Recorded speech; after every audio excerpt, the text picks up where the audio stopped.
చంద్రబాబు నాయుడుతో పాటుగా ఆనాటి మంత్రివర్గంలో ఉన్నటువంటి సందర్భంలో ఉన్న వాళ్ళ మీద పెట్టినటువంటి కేసులకి సంబంధించిన వ్యవహారం ఇక ఆ కేసులన్నీ క్లోజ్ అవుతాయని ఇంతకుముందే మాట్లాడుకున్నాం. ఎందుకంటే ప్రభుత్వం పెట్టింది కేసులు, ఆ ప్రభుత్వ శాఖలే పొరపాటైందని ఉపసంహరించుకుంటే ఇంకేమీ లేదు. కానీ అది సుప్రీంకోర్టులో ఉండటం నేపథ్యంలో ఈ కొన్ని ఇష్యూస్ మీదన, అలాగే ఇప్పుడు తాజాగా సీనియర్ జర్నలిస్టు తిలక్ వేసినటువంటి ప్రజా ప్రయోజన వ్యాజ్యం సంచలనమైంది. ముఖ్యమంత్రి నారా చంద్రబాబు నాయుడు, మంత్రులు నారా లోకేష్, పొంగూరు నారాయణ, కింజారపు అచ్చెన్నాయుడు, కొల్లు రవీంద్ర, ఎమ్మెల్యే చింతమనేని ప్రభాకర్, మాజీ మంత్రి దేవినేని ఉమామహేశ్వరరావు, వ్యాపారవేత్త లింగమనేని రమేష్, వేమూరి హరికృష్ణ ప్రసాద్ తదితరులతో పాటు కంపెనీల మీద గతంలో నమోదైన కేసులన్నింటినీ సిబిఐ ఈడీలకు అప్పగించేలా ఆదేశాలు జారీ చేయాలని కోరుతూ హైకోర్టులో ప్రజా ప్రయోజన వ్యాజ్యం దాఖలైంది.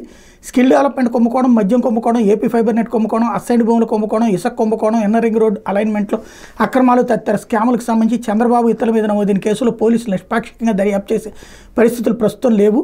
నిష్పాక్షిక, పారదర్శక, వేగవంతమైన దర్యాప్తు నిమిత్తం ఈ కేసులో తదుపరి దర్యాప్తు బాధ్యతలను సిబిఐ ఈడీలకు అప్పగించాల్సిన అవసరం ఎంతైనా ఉందంటూ ఏదైతే స్వర్ణాంధ్ర పత్రిక ఎడిటర్ కొట్టి బాలగంగాధర్ తిలక్ ఈ వ్యాజ్యాన్ని దాఖలు చేశారు.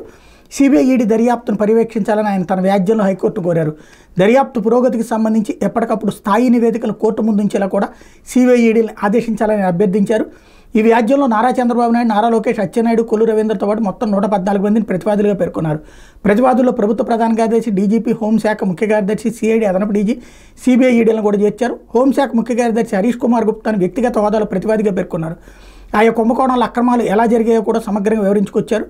సిఐడి ఆర్థిక నేరాల విభాగానికి తాళాలు వేయడమే మా ఈ పిటిషన్కి కారణమని ఇందులో పేర్కొన్నారు. ఫలితాలు వెలువడిన రోజు డీజీపీగా పోలీసు బలగాలకు అధిపతి హెచ్ఓఎఫ్గా ఉన్న హరీష్ కుమార్ గుప్తా సిఐడిలోని ఆర్థిక నేరాల విభాగానికి తాళాలు వేశారు. ప్రస్తుత ముఖ్యమంత్రి, ఇతర తెలుగుదేశం పార్టీ నేతలపై నమోదైన కేసులకు దర్యాప్తు చేస్తున్న అధికారులకు ప్రవేశాన్ని నిరాకరించారు. చంద్రబాబు తదితరులు అధికారులకు రాబోతున్నారని గ్రహించి ఆయా కేసులను దర్యాప్తు చేస్తున్న అధికారుల పట్ల నిర్లక్ష్యపూర్తిగా వివరించారు. అంతేకాకుండా మధ్యాహ్నం 12:30 గంటలకు రహస్యంగా సాయుధుల్ని అక్కడ మోహరింపజేశారు. కౌంటింగ్ జరుగుతుండగానే ఆర్థిక నేరాల విభాగం నుంచి అధికారులందరినీ వెళ్ళిపోమన్నారు.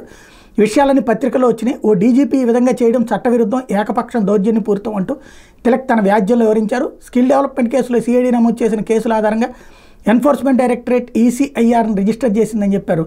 కొందరు నిందితులను కూడా అరెస్ట్ చేసినట్టు ఈడీ తెలిపిందన్నారు. ఎన్నికల ఫలితాలు వచ్చిన రోజు నుంచి డీజీపీ, సిఐడి, అదనపు డీజీ తదితరులందరూ కూడా ఈ కేసుల విషయంలో ఉదాసీనంగా వ్యవహరిస్తున్నారని తిలక్ వివరించారు. ఈ కేసులో సిఐడి, ఈడీ ఇప్పటి వరకు చేసిన దర్యాప్తును చంద్రబాబు ఇతర నేతలకు అనుకూలంగా నీరుగార్చేలా వ్యవహరిస్తున్నారు. ఈ పరిస్థితుల్లో హైకోర్టు ఈ కేసులన్నింటికి దర్యాప్తుని సిబిఐ, ఈడీకి అప్పగిస్తూ ఉత్తర్వులు జారీ చేయాలని కోరారు.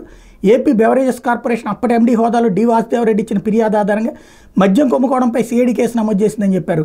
ఎన్నికల ఫలితాలు వెలువడిన తర్వాత కక్ష సాధింపు చర్యలో భాగంగా వాసుదేవరెడ్డిపై కేసు నమోదు చేశారన్నారు. ఇసుక కుంభకోణంపై ఫిర్యాదు చేసినందుకు గనుల శాఖ అప్పటి డైరెక్టర్ జి వెంకటరెడ్డి మీద కక్ష తెచ్చుకుంటున్నారన్నారు.